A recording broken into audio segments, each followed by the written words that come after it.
Are you a technician who wants to set yourself apart? Then the Trusted Technician podcast is for you.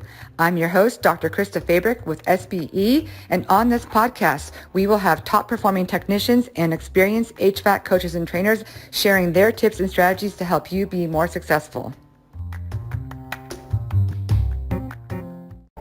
Ricky, thanks so much for coming to talk to me today. Why don't you go ahead and just introduce yourself quickly? Hey, nice to be here. So my name is Ricky Garland. I've been a service technician for about 20 years, started in 2002. Started off as a maintenance tech, just doing strictly maintenance, and then slowly worked my way up. But I know the struggles of doing maintenance every single day. Yeah. I've been coaching for about a year now, with new technicians, trying to bring on new technicians, trying to get them up to the SBE process. That's been a struggle, learning the process in and out, just so I can be able to teach it. Yeah.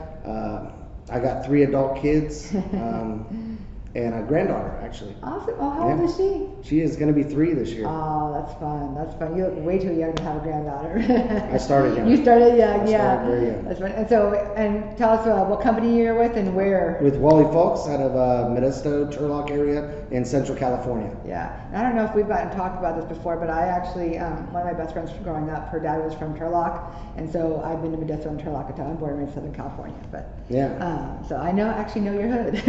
Right. You shared a little bit about yours earlier. Yeah. So tell us, what is your favorite thing about being a service tech, especially since you've done it so long? I could tell you a lot more about what I don't like about being a service. No, it's great. Service technician's great. You get to help people out. You get to keep your company busy. Yeah. Also. So what a lot of people don't think about is a lot of spearhead is the service technician. Yep. They get to feed their company, right? They get to feed the installers, and then being out and about, you're not stuck in an office all day. You're out taking care of customers, helping people that can't help themselves, really. Yeah. That's what I love about being a technician, and helping other technicians come up. Yeah. Most technicians need help, but they won't ask for it. Yep. So that's awesome, and serving the customer is ultimately part of why you've been so successful, right? Yeah. Taking care of the customer. So your revenue for 2021 was 1.6? 1.6, 1.9, 1.594. There you go. And so obviously you started as a maintenance tech. Can you talk a little bit about, what changed along the way? What has helped you become as successful as you are to the point where you're now coaching the new guys even? Yeah, so when we first started with SBE, I was one of those techs that pushed back, right? Oh, yeah. I don't want to do this, I don't want to do this. What I do is fine. I only want to go in there and save my customers money. What I thought was saving them money was doing the very minimum. Yeah. Doing the very minimum. Change the capacitor, I'm out, right? Yeah. Over the last few years, I've really bought into the SBE program, broke it down because I was struggling, right? It's just gets boring, that's doing the same thing every day. Yeah. Maintenance is blowing through calls. We were doing, 10 to 12 calls a day. Wow. Now 5 calls a day. We only have our technicians doing 5 calls a day. Most people hear, 5 calls a day, how's that even possible? I just hired a new guy that was working for another company. They were doing 12 calls a day. Yeah, it happens. Insane. He does an hour a call, but their average ticket, $150.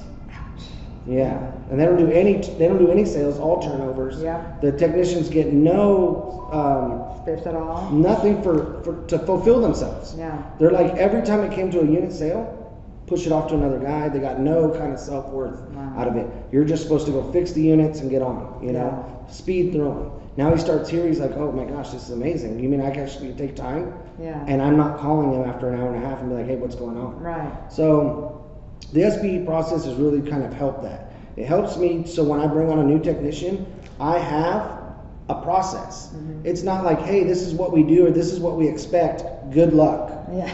It's like, this is what we do. Yeah. Well, why do we do it that way? Well, we do it so everybody's the same. Yeah. It's kind of a brand, right? So we start our brand with the phone call of when the girls, the people answer the phone in the office. Yeah.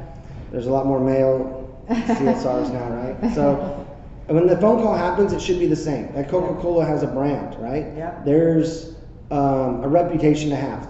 It goes from the time the phone is answered to the time the invoice is paid. There should be the same level of service throughout the thing. Yeah. If I have 1 technician going to the house or 2 technicians going to the house, those 2 technicians, interaction with that customer should have been the same. Yeah. And that's why we decided it's imperative that we have every technician doing the process from start to finish. Yeah, that's awesome. That consistency of the customer experience, I love that you brought that. My background's in marketing, and people don't think about marketing being from whoever answers the phone all the way to how the invoicing is handled, but that is the whole experience. So Absolutely. that's amazing to hear. Now, thinking about these new guys and coming in, like you said you kind of want to get out of the field. Talk a little bit about, is it just because your passion is to help? You've seen success, you're comfortable, now you want to just like help? And I'm older. Yeah. I'm older, right? But yeah, so if there could be 5 of me, yeah, that's better than 1 of me. Right. If I can make 5 of me, I feel like I'm helping 5 times as many people, if that makes sense. Absolutely. Right? Yeah. But I guess everybody thrives for something more, right? You gotta get to the next step, the next level. Yeah. And sometimes the next level is helping people, right? But as the process goes, when a new technician comes in, they're scared, right? They're nervous, just like a customer. Yeah. When they first get a technician coming out of their van, they're like, oh, is this guy gonna try to sell me? Is he gonna fix my problem? Am I gonna have heat today? Am I gonna have cool today? Yeah. They're nervous, they're wrecked, right? They're like, is this guy gonna even be what I hoped he was? Yeah. Well, same thing with a new employee. They're like, what is my expectations? What does this company expect from me? What's gonna happen? Well, if they know that we have a process and everything has its place, they don't have to think, well, what is expected of me? We tell them from, this is how we want you to do an upfront call. This is what we want you to do when you knock on the door. This is what we want you to do after you got permission to provide solutions. When you go to provide solutions, this is how you should react. This is how you should take pictures. Everything's got a process. Right. They don't have to guess and say, I hope I'm doing it right. Yeah. No, because we told you exactly how to do it. Now, you come to us and say, I'm having trouble with this one spot. Yeah. Well, we don't have to try to analyze why you're not doing it, because we already have the process in play. We have 5, 6, 7 other technicians doing it and practiced all throughout their process of starting it. Yeah. So we can just come to them and say, hey, this worked for so-and-so. It seems like your personality is kind of like this guy's. Yeah. Let me get you and him together, and you guys talk and share ideas, because he's quiet too. Maybe this technician's quiet and reserved. I have a quiet and reserved technician. Let's find out what's working for him, how he's approaching it, or how he got out of breaking his shell. Yeah. And we couldn't do that before. Impossible. And that's what I love that you brought that example up, because there's a lot of introverts in this industry, right? There's a lot of techs who are much more mechanical, and what you just showed is that you don't have to be a salesperson. You don't have to be an extrovert to be successful as a service tech, right? You can sell by taking care of the customer, by following the trusted advisor process, asking those questions, building that trust. You don't have to be a big bubbly, you know, right? Yeah. Well, most of the guys think you heard the word sale, right? You said sell. Most technicians, when they're younger or newer, they think, oh, I'm not a salesman. I don't want to sell stuff. If you follow the process, you sell nothing. Right. You're not even allowed to sell anything. Yeah. You only have to ask the customer for permission to give them the solution. Yeah. And then when you give them the solution, you're still not asking them to buy. Yeah. It says, okay, so I found this and this and this. If you'd like to talk about that, let me know before I leave. They say, yeah, let me know about those. Well, these are the solutions. This is what I found. This is how most clients fix these things. Yeah. If you'd like to fix those, let me know before I leave. Again, you walk away again. Yeah. If they want to do it, they will ask you, or they will find what's concerning of them. During the process, at no point should you say, I found this and I recommend you do this, and if you don't do this, you're going to burn up your system, you're going to burn down your house, I need to come sit with you at the table and we're going to talk about this before I leave. Yeah. None of that happens with the process. Yeah. It shouldn't be that way. If that's happening, you're doing it wrong. Yep. It should be the customer saying, I want to take care of this, I would like to do it this day, and I understand it's going to cost this much. I'm willing to do all that. Yep. And then all your job is to say, no problem, I'll get that done for you. It doesn't even have to be, the solution could be just a capacitor. It doesn't mean the only solution is to replace the air conditioner. Right. The capacitor could have been it. So let's say you go to a unit capacitor, right? Your capacitor's bad. And the technician says, your unit's a little bit older, how much longer were you trying to get out of it? Mm-hmm. And they say, well, I'm trying to get 2 more years out of it because I'm moving. Mm-hmm. That's okay. I'm here to help you. Would you like me to look at your system and see if there's anything that I can do to help you get 2 more years? If the homeowner says no, I'll just take my chances. Okay, I'll get that capacitor changed for you, and I'll get out of here. Yeah. Right? No problem. Now, if the customer says, oh man, that'd be great, and you go find a dirty blower wheel or a dirty evac coil, and you come back to them and you say, I found a few things that may cause you not to get 2 more years, right? Because their concern is 2 more years. I found a few things that might not get you 2 more years. Would you like to still hear about those? And they say, absolutely. You say, okay. I found this and this. Now let's say they say, well, how much is that? You tell them. They're like, do I really have to do both of them? No, you actually don't have to do either one. This is just what you're going to need to do to guarantee you get for 2 more years. Yeah. If you would like to do it in the future, let me know. If not, then I'm going to be done here in the next 30 minutes. I still got to put your system back together, but if you change your mind, let me know before I leave. That's not sales.